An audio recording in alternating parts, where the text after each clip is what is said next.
فکر کنم هر کسی که واقعا حرفه‌ای در کار تاریخ تجربه داشته باشه به این نتیجه میرسه که تاریخ هیچ وقت سیاه‌وسفید نیست. همیشه یه چیز خاکستریه. مجتمع صنایع فولاد واقع در 10 کیلومتری اهواز. چرا این تاریخ اصلا واسه ما جالبه؟ چرا باید بهش اهمیت بدیم؟ به همکاری‌های اقتصادی و فرهنگی. جالبه برای خاطری که ایران امروز نتیجه این دورانه. 200,000 بشکه در روز ما میگیریم. یه پله نزدیکتر شدید به اون عایدات سرشار. هر مؤسسه‌ای رو در ایران میخواین انتخاب کنین. دانشگاه‌های ایران، بانک‌های ایران، وزارتخونه‌های ایران، سازمان برنامه، شرکت نفت ایران، هر کدوم از اینا رو میخوایم انتخاب بکنیم و میخوایم بدونیم خب این مؤسسه چجوری کار میکنه، سیاستاش چیه، نقشش در اقتصاد ایران چیه، نقش جهانیش چیه. خب اینا همش برمیگرده به دوران پهلوی. والا برای اولین نیروگاه ما بیشتر روی منطقه بوشهر خودمون متمرکز کردیم. فرض کنیم بخوایم سیاست خارجی ایران رو بفهمیم که نقش ایران در خلیج فارس چیه، نقش ایران در لبنان چیه، روابط ایران و آمریکا چیه، روابط ایران و روسیه چیه. خب اینا همش دوباره ریشه هاش برمیگرده به همون دوران پهلوی. باید سعی کنیم این تاریخ رو از داخل این دعواها و جنگ‌های سیاسی در بیاریم، یه کمی بی‌طرفانه تر، بدون احساسات، بدون عقده نگاه کنیم. ولی خب کار ساده ای نیست. این ایران امروز، ایران 10 سال پیش، 15 سال پیش نیست. ببینید دیگه الان که دیگه 45 سال گذشته میتونیم کم کم داوری بهتری بکنیم در مورد ایران دهه 50.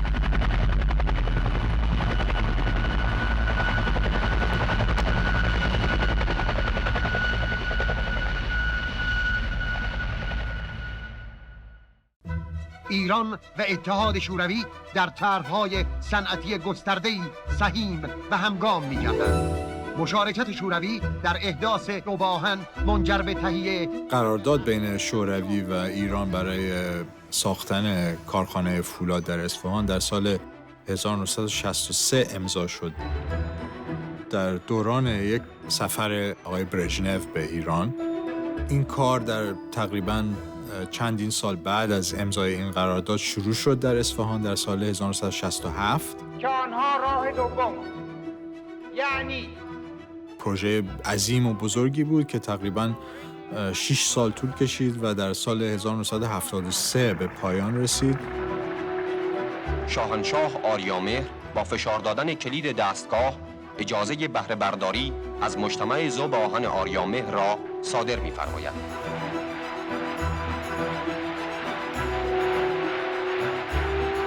اون دوران بین قرارداد 1965 تا پایان سلطنت شاه میشه گفت واقعا یه دوران طلایی بود در رابطه ایران و شوروی. فکر کنم از نظر تاریخی بهترین دوران بود از نظر رابطه دو جانبه این کشورها. به اضافه کارخونه فولاد اصفهان خیلی پروژه‌های دیگه هم در کشور انجام می‌شد از طرف شوروی، مثلا لوله کشی گازی که شکل گرفته بود از شمال ایران به شوروی. 2 لوله خیلی بزرگ ساخته شده بود برای صادرات گاز از ایران به شوروی. لوله گاز ایران که گاز صادراتی ایران را به شوروی ارسال می‌دارد به مرحله اجرا در می‌آید. کلاً صادراتی که از ایران میرفت به شوروی خیلی مقدارش زیاد شده بود تا حدی که اصلا شوروی راهی شده بود برای صادرات جنس‌های ایرانی به کل اروپا. هم رهبرهای شوروی مرتب به ایران می اومدن و هم شاه هم چندین بار نه فقط به شوروی بلکه به کل کشورهای بلوک کمونیست مسافرت میکرد. اعلیحضرت محمد رضا شاه پهلوی برای بازدید رسمی و تبادل نظر وارد مسکو شدند. این همزمان بود با روش جدید در سیاست خارجی ایران که خب شاه اسمش گذاشته بود سیاست مستقل ملی. بر اساس سیاست مستقل ملی ایران در حقیقت شاه ایران رو میدید به عنوان یک کشوری که میتونه یه نقش رهبری رو بازی کنه در جهان سوم، مخصوصاً برای کشورهایی که تولید کننده نفت بودن و خب تمام این فعالیت‌ها جزوی از این سیاست بود.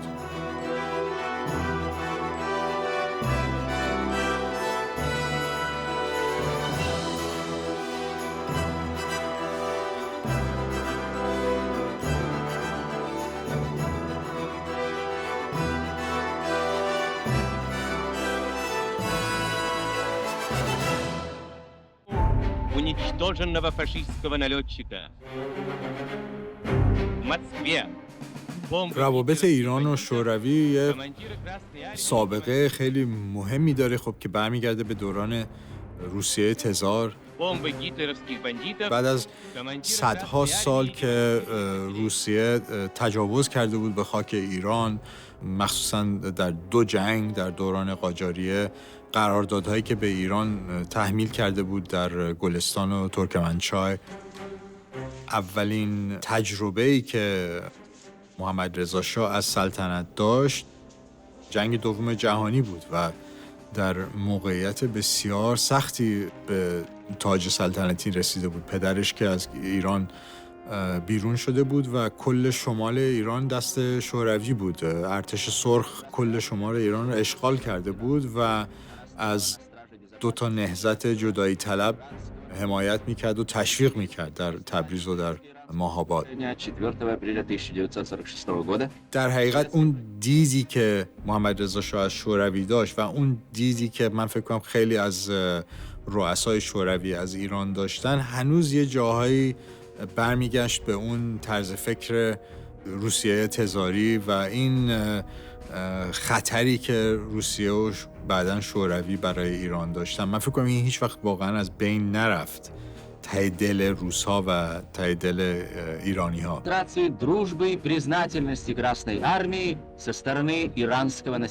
ولی خب واقعیت تاریخی عوض شده بود. شوروی در دوران استالین موفق نشد که شمال ایران رو جدا کنه یا بیاره زیر سلطه خودش. در جنگ سرد با کمک آمریکایی‌ها ایران تونست شمال کشور رو آزاد کنه و شوروی رو بیرون بکنه، ولی خب هنوز یه خشونتی از طرف شوروی نسبت به ایران وجود داشت در اون سالهای اول. دولت اتحاد جماهیر شوروی در تاریخ 4 آذر ماه یادداشت اعتراض‌آمیز جدیدی به دولت ایران تسلیم نمود و در آن به الحاق ایران به پیمان بغداد شدیداً اعتراض کرد. دولت ایران هرگز پیمان شکنی و نقض عهد ننموده و هیچ وقت در صدد تعرض و حمله به دولتی بر نیامده، بلکه برعکس دولت اتحاد جماهیر شوروی برخلاف تعهدات صریح مندرج در فصول 2 و 3 عهدنامه تأمینی و بی‌طرفی 1320 قوای مسلح خود را بدون هیچ گونه مجوزی به خاک ایران وارد ساخته، قسمتی از خاک این کشور و اهالی بی‌دفاع آن را مورد حمله و تجاوز قرار داده و حتی برخلاف تعهدات صریح خود بعد از خاتمه جنگ جهانی در تاریخ مقرر از تخلیه خاک ایران از قوای مسلح خود امتناع نموده و بعداً جهت تجزیه قسمت‌های مهمی از خاک ایران از قبیل ایالات آذربایجان و کردستان و نواحی دیگر شمالی و ایجاد دسته‌های خائن و اخلالگر و تقویت آنها و جلوگیری از اعزام قوای دولتی برای سرکوبی آنها از هیچ گونه عمل و اقدامی فروگذاری ننموده و امروز به استناد همین قراردادی که خود کاملا آن را به کرات نقض نموده است، عمل الحاق دولت ایران به پیمان بغداد را که نظری جز دفاع مشروع از خود نداشته و از حقوق مسلم حاکمیت هر دولتی است، نقض عهد تعبیر می‌نماید. به نفع شاه و ایران بودش که بتونه حداقل یه رابطه صلح‌آمیز و دوستانه برقرار کنه با رهبران شوروی، ولی خب این کار خیلی سختی بود در اون محیط خیلی حاد جنگ سرد در دهه 50 و اوایل دهه 60. روز دوشنبه 4 تیر ماه اعلیحضرت همایون شاهنشاه با اعلیحضرت ملکه ثریا پهلوی بنا به دعوت رئیس جمهور شوروی عازم آن کشور گردیدند. محمد رضا شاه در سال 1956 اولین سفرش رو میکنه به شوروی.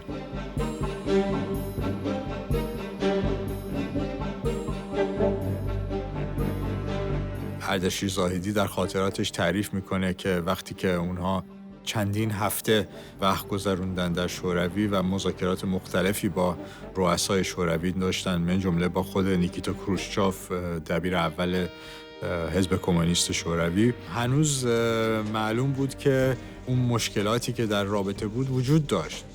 خروشچاف به خصوص یه فشار خیلی وحشتناکی می آورد روی شاه که ایران از پیمان بغداد بیاد بیرون و طرف آمریکا رو نگیره در جنگ سرد و در حقیقت بشه کشور بی‌طرف در جنگ سرد و خب شاه هم هیچ وقت زیر این فشار نرفت و قبول نکرد. البته شاه نمیخواست که رابطه بدی باشه بین ایران و شوروی. شوروی یک ابرقدرتی بودش که 1500 کیلومتر مرز داشت با ایران. خب خیلی خطرناک بود که رابطه بدی بین این دو کشور وجود داشته باشه، به خصوص برای خاطر پشتیبانی که شوروی میکرد از حزب توده در ایران و نقشی که حزب توده داشت در جریان آذربایجان و سوء قصدی که نسبت به شاه شده بود در سال 1949. زاده می شود. جمعه 15 بهمن 1327 شاهنشاه برای شرکت در جشن تأسیس دانشگاه به دانشکده حقوق تشریف فرما می شوند.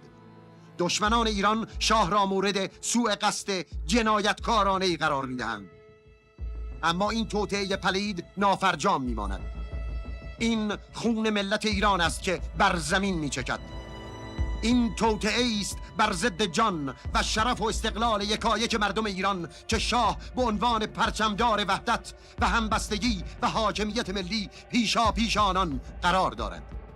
در پس این توطئه کثیف تروریستی سرانگشتان آلوده حزب توده به چشم می‌خورد.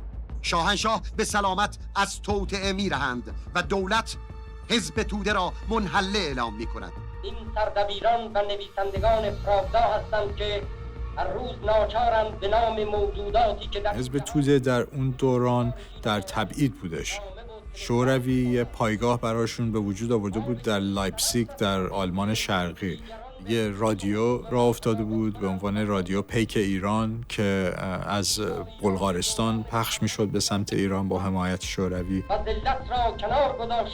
کار اصلی تبلیغاتیشون ضد ایران این بود، حمایت از حزب توده. از اون طرف هم خب مأمورهای شوروی در داخل ایران میپرداختن به کارهای امنیتی و اطلاعاتیشون در داخل ایران که خب هم ساواک و هم مأمورین آمریکایی و انگلیسی و سرویس‌های اطلاعاتی دیگه سعی می‌کردن باشون مبارزه بکنن. هم خبرچینی در ایران می‌کردن و هم کارهای در حقیقت خرابکاری. سرگار کوزنتسوف معاون وابسته نظامی سفارت شوروی در تهران به جرم جاسوسی دستگیر و از ایران اخراج گردید. بیشتر اسنادی که ما داریم از شوروی اسنادیه که توی آرشیوهای باکو، آذربایجانی که جزوی از شوروی بود و بعدا مستقل شد. خب یه تعدادی اسناد زیادی هست در رابطه با ایران که از اونجا به دست ما میرسه. مثلا چیزهایی که حالا میتونیم قشنگ ببینیم در این اسناد اینه که مخالفتی که مثلا شوروی داشت با دولت دکتر مصدق و این استنباطی که استالین و وزیر خارجه‌اش مولوتوف داشتن که در حقیقت مصدق عامل سیاست آمریکاست در ایران. چیز دیگه هم که خیلی معلومه از این اسناد نقش شوروی در جریان ماه‌آباد و فرقه دموکراتیک در تبریز که کاملا این دوتا پدیده نهضت‌هایی بودن که با حمایت شوروی به وجود آمده بودن و نهضت‌هایی بودن که استالین ازشون می‌خواست استفاده کنه صرفاً برای فشار آوردن روی دولت مرکزی ایران و دیگه وقتی که به اون اهدافش رسیده بود و دیگه به اینا نیاز نداشت هم پیشوری و هم دولت خودمختار ماه‌آباد را رها کرد، کاملاً رها کرد.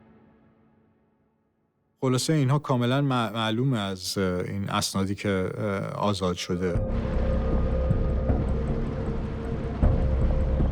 سال 1958 خیلی مهمه در رابطه ایران و شوروی. اون سالی بودش که کودتای عبدالکریم قاسم پیش آمد که سلطنت عراق رو از بین برد. یک کودتای بسیار خونینی که تمام خانواده سلطنتی عراق کشته شدند و شوروی خیلی استقبال کرد از این موضوع و واقعا نگرانی بودش که شاید در لبنان و در اردن هم یه همچین جریانی تکرار بشه. اصلا کلن یه حالتی پیش آمده بود که شوروی دست بالا رو داره میگیره در خاورمیانه و سلطنت‌های منطقه دارن یکی یکی از بین میرن به دست گروه‌های افراطی که شوروی داره حمایت میکنه. و خب شاه این خطر رو احساس کرد و سعی کرد که رابطه ایران و شوروی رو درست کنه و این خطر رو از بین ببره، مخصوصا اون کمکی که شوروی به حزب توده ایران میکرد. در سال 1962 همون سالی که بحران کوبا پیش آمده بود در جنگ سرد، ایران و شوروی وارد یه سری مذاکرات محرمانه شدن برای قرارداد عدم تعرض. مذاکرات کاملا محرمانه بودش، ولی خب انگلیس‌ها و آمریکایی‌ها خبردار شدن که یه همچین خبری هست و فشار بسیار زیادی آوردن روی شاه که این مذاکرات با شوروی رو به پایان برسونه.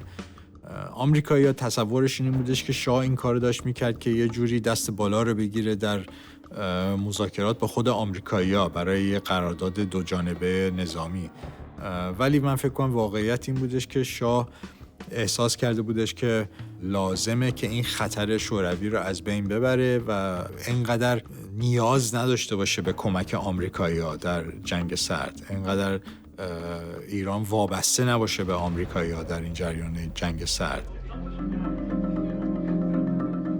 شاهنشاه فرمودند سیاست ما در مورد همسایه شمالی خودمان به این محور استوار است که ما با آن کشور روابط حسنه همجواری داشته باشیم. بعد از یه مذاکرات خیلی طولانی بین شوروی و ایران، یک مذاکرات علنی، یه قراردادی امضا شد بین شوروی و ایران که طبق اون قرارداد ایران قبول کرد که اجازه نمیده به هیچ کشور سوم من جمله آمریکا، ولی خب از آمریکا اسم نیاورده بودن در این قرارداد، اجازه نمیده به هیچ کشور سوم که در خاک ایران پایگاه نظامی بسازه و این شوروی رو راضی کرد و دیگه اون تبلیغات ضد شاهی که می‌کردن به پایان رسید و تقریباً از اون سال به بعد، از سال 1962 به بعد، کلاً یک رابطه خیلی خوبی به وجود آمد بین شوروی و ایران. یه سال بعد از اون در سال 63 آقای برژنف که اون زمان یکی از رؤسای شوروی بود، هنوز دبیر اول نشده بود، به ایران مسافرت کردش و در سال 1965 یه قرارداد خیلی بزرگی بین ایران و شوروی امضا شد برای خریدار یه سری سلاح خیلی ساده، ولی از اون خیلی مهمتر برای ساختن مؤسسات فولاد از طرف شوروی در اصفهان. به رأی تو ای برتر از آفتاب، گر آهن تفته گردد شاب.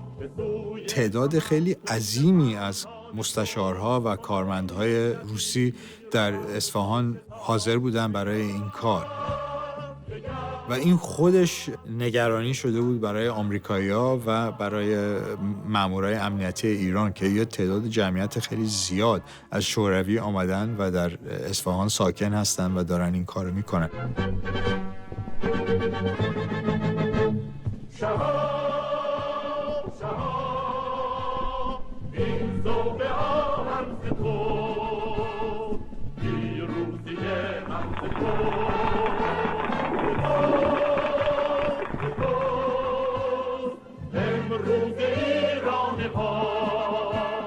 این یه دستاورد خیلی بزرگی بود. از همکاری‌های دولت دوست و همسایه خود اتحاد جماهیر شوروی در امر همکاری و تأسیس این صنعت مهم سپاسگزاری بکنیم و اطمینان داشته باشیم که این روح تفاهم و همکاری ادامه خواهد داشت. مملکتی هر رویه‌ای که نسبت به ایران بگیرد بی‌تواند انتظار رویه متقابل از طرف ما داشته باشد و این زمان رسیده است که ما می‌گوییم نسبت به رفتار خارجی با او رویه متقابل خواهیم گرفت، نه اینکه از ما دوستی و احیانا از خارجی تا اندازه‌ای نگاه محبت‌آمیز به ما. حتی اخطار می‌کنم که حتی اگر دوستان فعلی ما منافع ایران را از هر جهت به خصوص در خلیج فارس محترم نشمارند، باید از طرف ایران انتظار همون رویه را نسبت به خودشون داشته باشند. یکی از اهداف بزرگ شاه تولید فولاد بود در داخل کشور. فولاد خب خیلی مهمه. برای هر جور صنایع سنگین فولاد لازمه. تعداد کشورهای دنیا که واقعاً تولید کننده فولاد هستن و اینو صادر میکنن خیلی محدوده و در اون زمان در دهه 60 کارخونه فولاد یه جوری سمبل تجدد شده بود، مخصوصاً در کشورهای جهان سوم که در حال توسعه بودن. البته ایرانی‌ها سعی کرده بودن با کمک آمریکایی‌ها یه همچین کاری بکنن، ولی خب مقابل مخالفت قرار گرفته بودن از طرف دولت آمریکا و بانک جهانی و بانک‌های دیگه که میگفتن اصلا نیازی نیست که ایران فولاد خودش رو بسازه، میتونه اینو ارزونتر وارد کنه مثلا از کشورهای دیگه. خلاصه اینی که شوروی آماده بود کمک بکنه که یه دونه کارخونه فولاد در ایران بسازن، این یه فرصت خیلی خوبی بود واسه ایران که این صنایع رو به وجود بیارن در داخل خود ایران. این کار در اصفهان افتتاح شد. جمعه 25 اسفند ماه 1351 نقطه عطفی در تاریخ صنایع ایران. گشایش کارخانه ذوب آهن آریامهر در پیشگاه اعلیحضرت همایون شاهنشاه آریامهر و علیاحضرت شهبانی ایران در آستانه دومین دهه انقلاب. نخست وزیر ایران و نیز آقای کاسیگین، رئیس شورای وزیران اتحاد جماهیر شوروی که برای شرکت در مراسم گشایش به ایران آمدند، در این مراسم حضور دارند. تولید فولاد، اصلا کارخونه فولاد یه سمبل تجدد شده بود در دنیا، یه معیار قدرت و مدرنیته در کل دنیا توانایی تولید فولاد بود. برخلاف که خب فولاد یه صنایع مادر بود در حقیقت برای کل صنایع دیگه، صنایع سنگین. برای شاه هم به همین صورت بود. خیلی واسش مهم بود که ایران یه همچین توانایی رو داشته باشه و بتونه فولاد خودش رو تولید کنه و نیازی نداشته باشه به کشور دیگه‌ای برای این کار. و خیلی صنعت مهمی بود، نه فقط از نظر اقتصادی بلکه از نظر سمبولیک به عنوان یه نماد تجدد و توسعه. جناب آقای الکسی کاسیگین، نخست وزیر دولت اتحاد جماهیر شوروی سوسیالیستی، میهمانان محترم و گرامی، هموطنان، امروز برای من و شما پس از انتظار زیادی که ملت ایران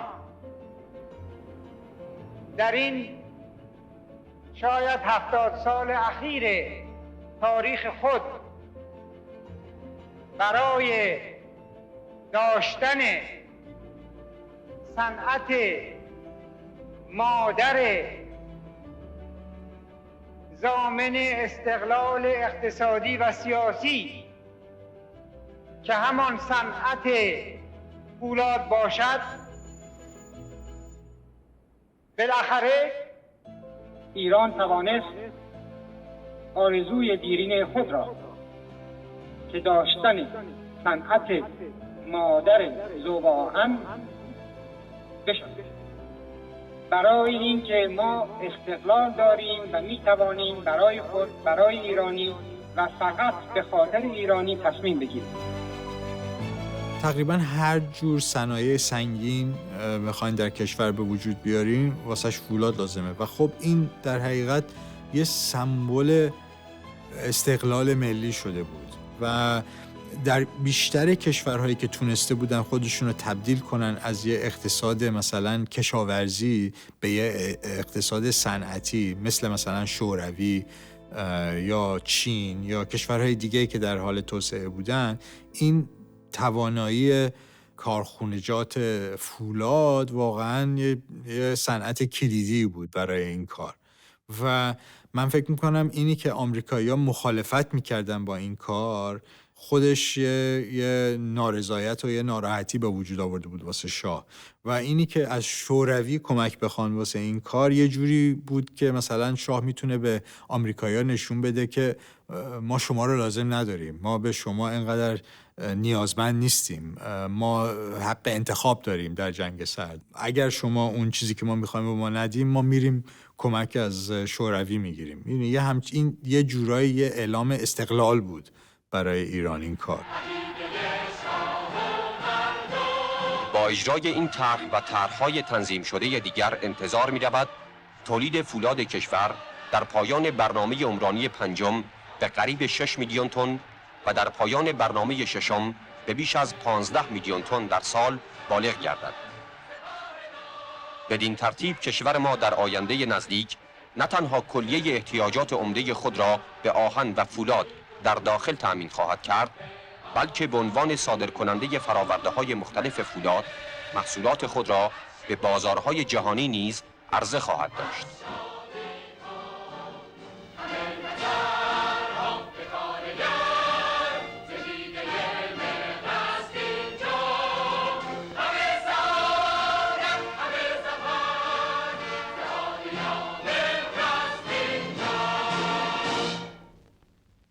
این برنامه را در دومین روز سفر رسمی شاهنشاه آریامهر و اعلیحضرت شهبانوی ایران به کشور اتحاد شوروی مستقیما از استودیوی تلویزیون مسکو ملاحظه می‌کنید.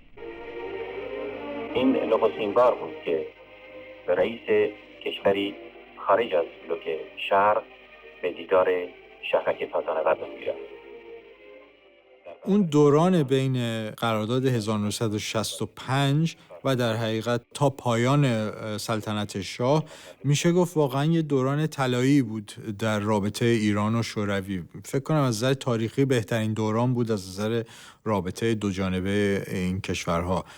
به اضافه این کارخونه فولاد اصفهان خیلی پروژه های دیگه هم در کشور انجام می شد از طرف شوروی، مثلا لوله کشی گازی که شکل گرفته بود از شمال ایران به شوروی. 2 لوله خیلی بزرگ ساخته شده بود برای صادرات گاز از ایران به شوروی و اصلا کلن صادراتی که از ایران میرفت به شوروی خیلی مقدارش زیاد شده بود تا حدی که اصلا شوروی راهی شده بود برای صادرات جنس‌های ایرانی به کل اروپا، نه فقط به خود روسیه. گاز ایران که گاز صادراتی ایران این هم خب فقط جنبه‌های اقتصادی نداشت، بیشتر یه جنبه سیاسی و بین‌المللی داشت. موقعیت شوروی هم در جنگ سرد خیلی عوض شده بود. از آغاز دهه 60 شوروی وارد یه رقابت خیلی وحشتناکی شده بود با چین کمونیست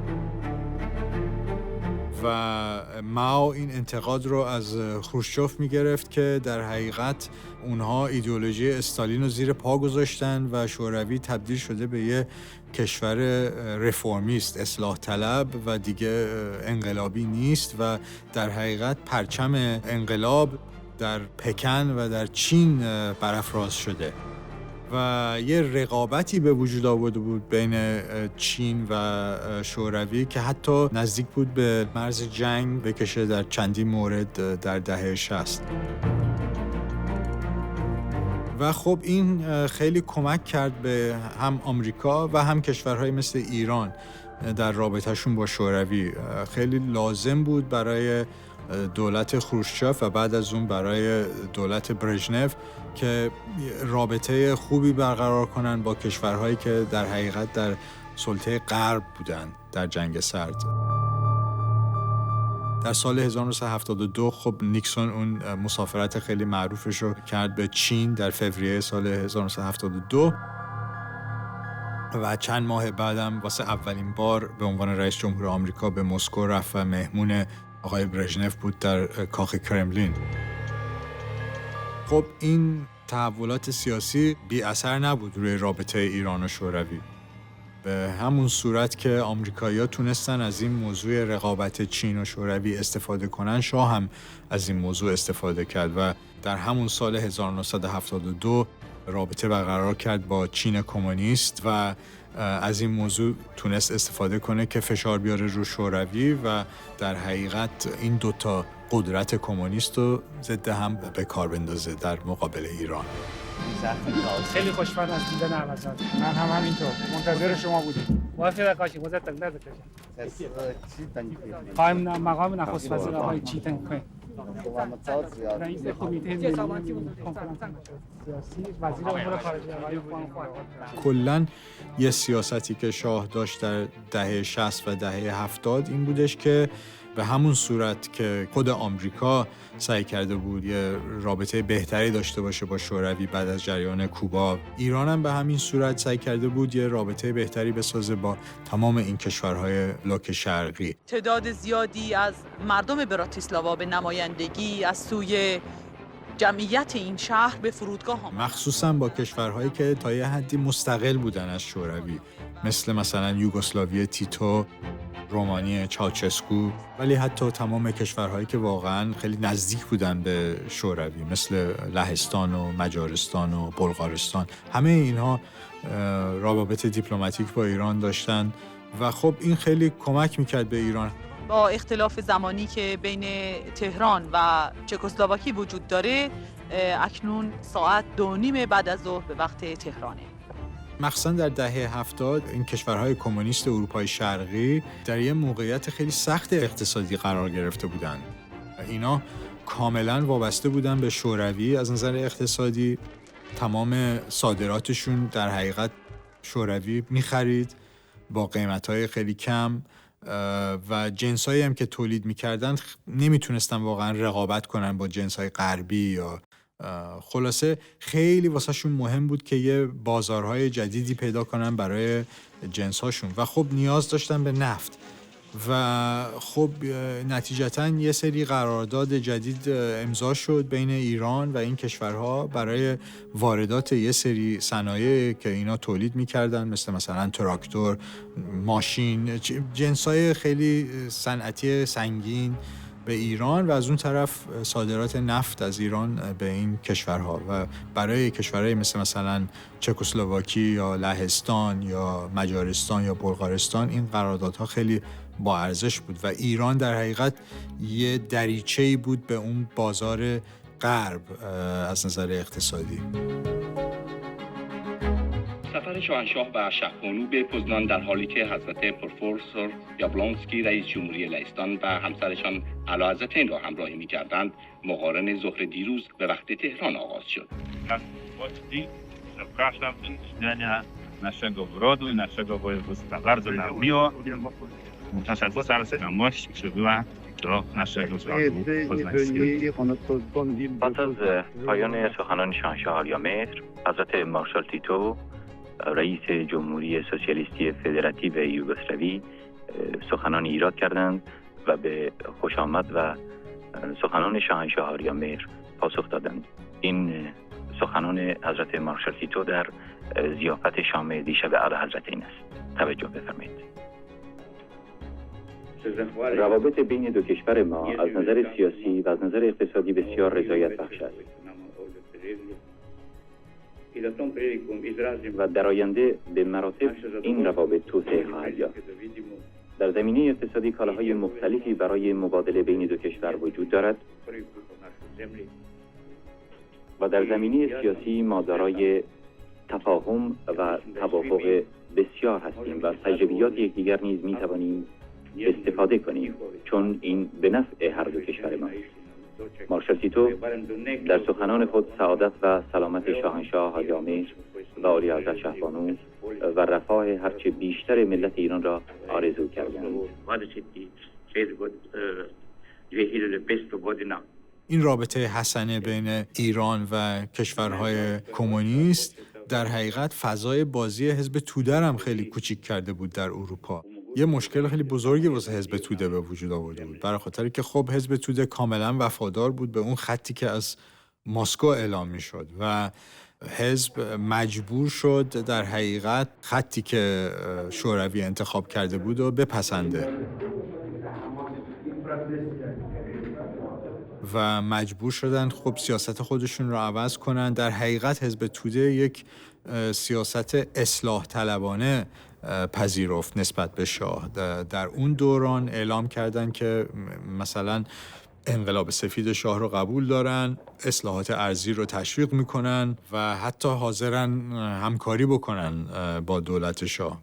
برای خاطر چی؟ برای خاطر اینکه شوروی تصمیم گرفته بود که رابطه خوبی با ایران داشته باشه و این مشکلات خیلی زیادی برای حزب به وجود آورد، برای خاطری که خیلی از اون نسل جوون چپ که در درون حزب توده بودن مخالف این سیاست بودن و میخواستن که حزب خیلی انقلابی تر رفتار کنه و واسه خاطر همینم بود که اونها گرایش پیدا کردن به روش‌های خیلی تندروتر، مثلا مائویسم و طرف مثلا انور هوژا یا طرف ماوزدونگ یا گروه‌های چریکی. اینا همه واقعا از اونجا شروع میشه که حزب توده تبدیل شد به قول خودشون به یه حزب اصلاح طلب، نه یه حزب انقلابی. اینم باید در نظر داشته باشین که اصلا مخالفین چپ شاه خودشون ضد شوروی شده بودن اکثریتشون بعد از مثلا اوایل دهه 60. خیلی ها مثلا پرویز نیکخواه، اونهایی که حامیان حزب توده بودن مخصوصا در سازمان جوانان حزب توده، خیلی مخالف بودن با این بهبود رابطه بین شوروی و ایران و اصلا کلاً با اون مسیری که خروشچاف رفته بود از نظر اصلاحات و مخالفت با تندروی‌های استالین و بیشتر رفته بودن زیر پرچم مائو و چین و خلاصه اون نفوذی که شاید شوروی میتونست داشته باشه روی این گروه‌های چپ ایران کم کم داشت از بین میرفت، جز حزب توده که هنوز ساکن در آلمان شرقی بودش. خلاصه گروه‌های مائویستی که خیلی رشد کرده بودن بین چپ ایران شدیداً ضد شوروی شده بودن و انتقادهای خیلی شدیدی از شوروی میگرفتن، مثلا در داخل کنفدراسیون که در اون پایان سالهای دهه 60 و اوایل دهه 70 اعلامیه‌های ضد شوروی میداد و شوروی رو به عنوان یک کشور امپریالیست مثلا شناسایی میکرد و خلاصه دیگه در حقیقت اون نفوذ مستقیمی که یه زمانی شوروی داشت روی چپ ایران کم کم من فکر می‌کنم دیگه در اون پایان دهه 60 و اوایل دهه 70 داشت از دست میداد و خب این اصلا کلاً یکی از اهداف شاه بود از این سیاست روابط برقرار کردن با کشورهای کمونیست. در جلسه قبلی که در خدمت خانم‌ها و آقایون در همین خانه دوستی برقرار بود عرض کردم که همکاری‌های ایران و شوروی در زمینه‌های فرهنگی هر روز توسعه پیدا می‌کنه و ابعاد تازه‌ای می‌یابه. بنده فقط می‌خواستم از جناب آقای پاپوف معاون وزارت فرهنگ شوروی و آقایان محترم دیگری که اینجا تشریف دارند که موجب شدند این جلسه با شکوه تشکیل بشه از صمیم قلب تشکر بکنم و همچنین از کمیته مشترک ایران و شوروی که با این حسن انتخاب و واقع بینی 2 نفر از شخصیت‌های بزرگ مشهور ادبی ایران رو برای اولین جایزه فردوسی در نظر گرفتند تشکر بکنم و به اونها تبریک بگویم. جای کمال خوشبختی است که همکاری‌های فرهنگی بین 2 کشور ایران و شوروی با الهام از نظریات رهبران عالی قدر 2 کشور هر روز وسعت تازه می‌یابد.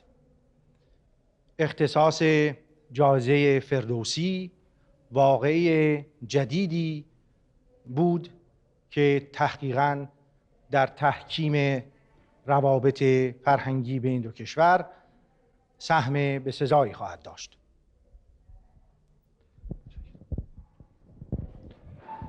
مراسم امروز برای ما طبعاً از چندین جهت مطلوب و رضایت بخش بود. اولا از لحاظ این که این جایزه است که با نظر مشترک اعلیحضرت همایون شاهنشاه آریامهر و حضرت صدر هیئت رئیسه اتحاد جماهیر شوروی تأسیس شده. ثانیاً نام پر افتخار فردوسی رو داره که نه فقط برای ما بلکه به عنوان یک فرزند بزرگ بشریت برای اتحاد شوروی و برای همه ممالک دنیا مظهر همبستگی و نزدیکی فرهنگی است و ثالثاً این میتونه مقدمه‌ای باشه برای توسعه همکاری‌های فرهنگی که همیشه از نظر ما یکی از بهترین انواع همکاری‌های بین‌المللی است.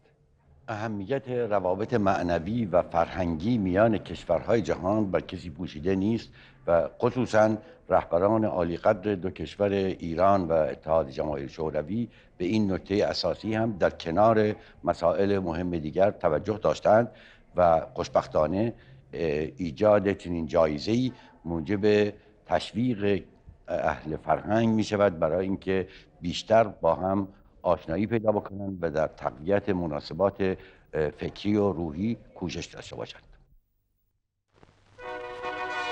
بازدید شاهنشاه ایران از مسکو.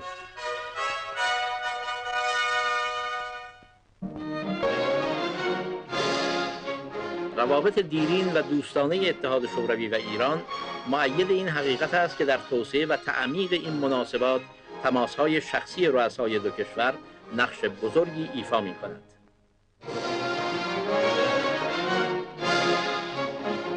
هجدهم نوامبر سال 1974 است.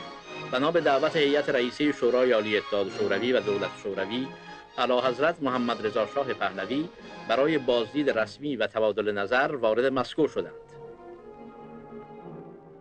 هم رهبرهای شوروی مرتب به ایران می آمدن و هم شاه هم چندین بار نه فقط به شوروی بلکه به کل کشورهای بلوک کمونیست مسافرت میکرد و اصلا کلن یه سیاستی که شاه داشت در دهه 60 و دهه 70 این بودش که یه رابطه بهتری بسازه با تمام این کشورهای بلوک شرقی.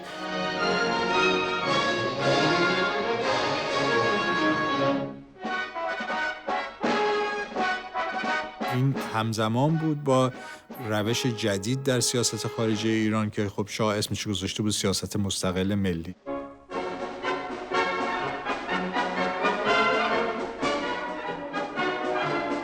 این اولین بار نیست که شاهنشاه ایران از اتحاد شوروی بازدید می‌نماید.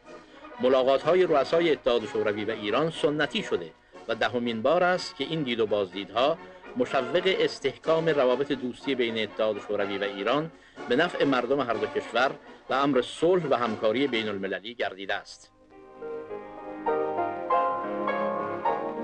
در همان روز در کرمل مذاکرات دبیر کل کمیته مرکزی حزب کمونیست اتحاد شوروی لیونید برژنف، صدر هیئت رئیسه شورای عالی اتحاد شوروی نیکولای پادگورنی، رئیس شورای وزیران اتحاد شوروی الکسی کاسیگین، وزیر امور خارجه اتحاد شوروی اندری گرامیکا و شاهنشاه ایران محمد رضا شاه پهلوی آغاز گردید. در حقیقت شاه ایران رو میدید به عنوان یک کشوری که میتونه یه نقش رهبری رو بازی کنه در جهان سوم.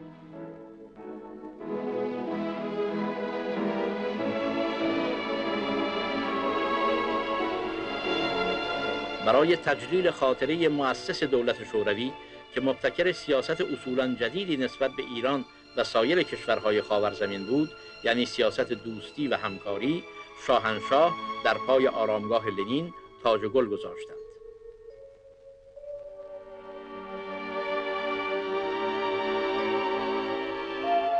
مهمان عالیقدر روی قبر سرباز گمنام نیز در پای دیوار کرمل تاج گل نهادند.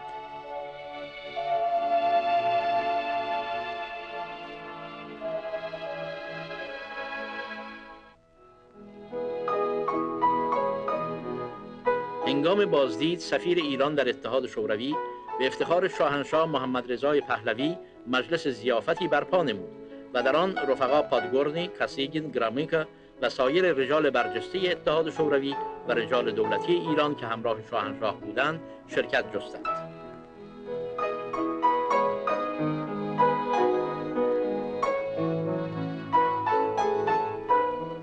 پذیرایی در محیط گرم و دوستانه انجام پذیرفت مذاکرات رسمی و گفتگوهای غیر رسمی مبادله نطق در پذیرایی‌ها به طرفین امکان می‌دهد که رویه یکدیگر را بهتر درک نموده و امکانات توسعه باز هم بیشتر همکاری دو جانبه و تشریک مساعی در پهنای بین المللی را معلوم سازند.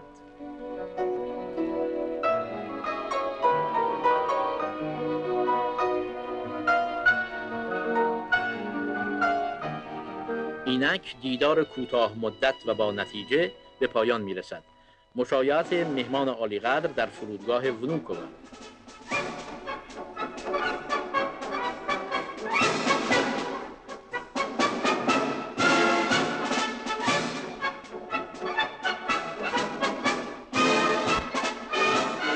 ملاقات‌های رهبران اتحاد شوروی و شاهنشاه ایران و مذاکرات سازنده ایشان مرحله جدیدی در گسترش روابط دوستانه بین دو کشور همسایه و در تحکیم همکاری آنان میباشد.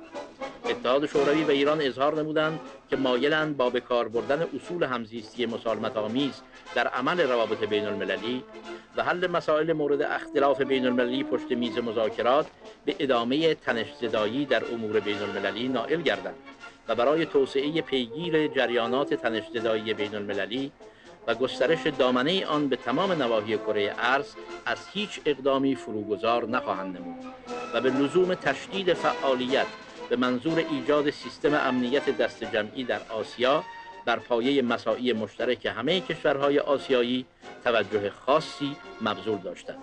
نتایج مذاکرات اتحاد شوروی و ایران بیشک به امر صلح در آسیا و تمام جهان مساعدت خواهد کرد. با وجود این که خب ظاهر رابطه خوبی بود، این رابطه اقتصادی برقرار شده بود، ولی خب زیر باطن هم هنوز یه سری بازی‌های اطلاعاتی و امنیتی ادامه داشت. خب آمریکا هم روابط دیپلماتیک داشت با شوروی، فراموش نکنین. آمریکا هم سفارت داشت در مسکو، شوروی هم سفارت داشت در واشنگتن، ولی این منظورش نبودش که خب پشت پرده هنوز اینا فعالیت و هدف داشتن که خب جاسوس به دست بیارن در دستگاه‌های هم دیگه. خب در ایران هم این جنگ سرد شوروی و آمریکا هم شکل می گرفت، به خصوص به خاطر اینکه خب ایران یک کشوری بود که همکاری نظامی میکرد با آمریکا. مستشارهای زیاد آمریکایی در ایران بودن. ایران یک خریدار بزرگ سلاح آمریکایی بودش.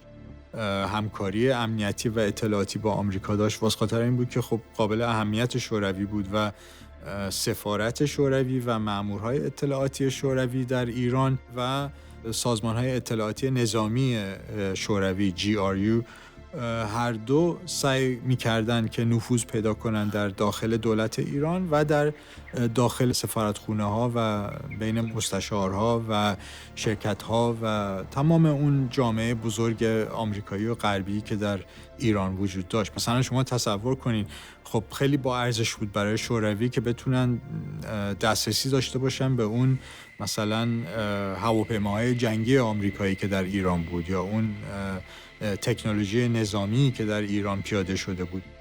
The special technology on those F-14s by which a pilot can fire up to 6 missiles at the same time but at different targets, that technology is not something that the United States wants to see in Soviet hands.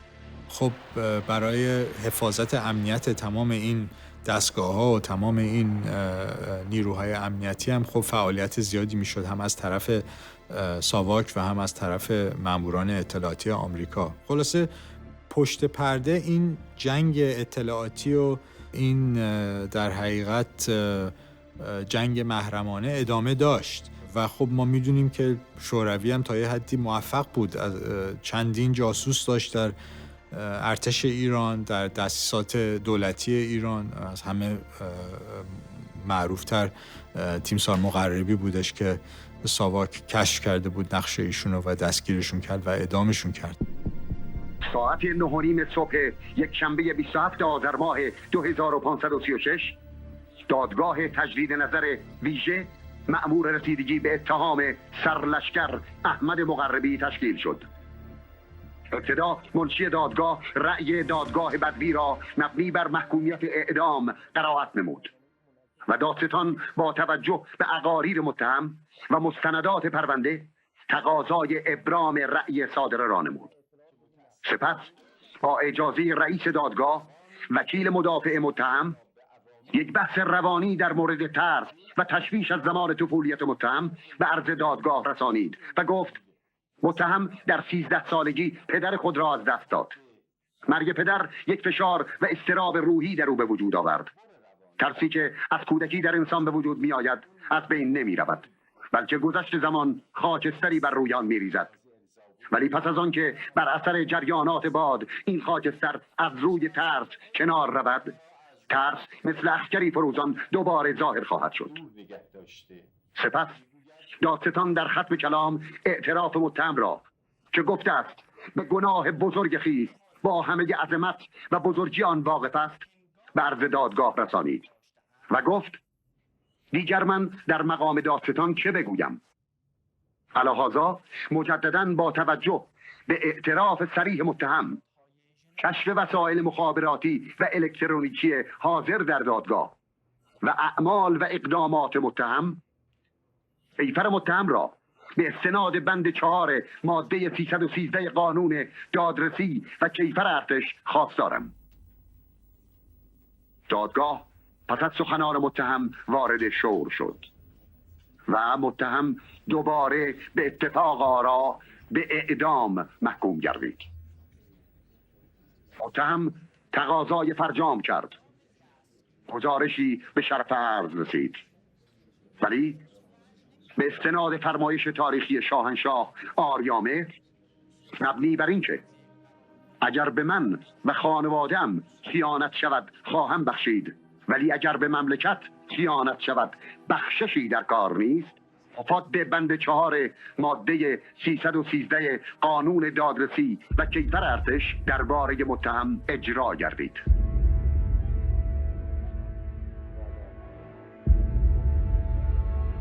اینو در نظر بگیرین که خیلی از کشورهایی که هم مرز بودن با شوروی یا نزدیک به شوروی بودن نتونستن مقاومت کنن در مقابل شوروی. مثلا کشورهای اروپای شرقی مثل رومانی، مثل بلغارستان، مثل مجارستان، اینا همه رفتن پشت اون آیرن کرتن، اون پرده فلزی که در اروپا شکل گرفته بود بعد از جنگ دوم جهانی. خلاصه اینی که ایران تونست از راه صلح آمیز استقلال خودش رو حفظ کنه، نیروهای شوروی رو از شمال ایران بیرون کنه در جریان آذربایجان و بعد از اون یه رابطه نسبتاً حسنه و مفیدی به وجود بیاره از نظر تجارت. این خب یه دستاورد خیلی بزرگی بود برای سیاست خارجی شاه. It's time for new leadership for the United States of America.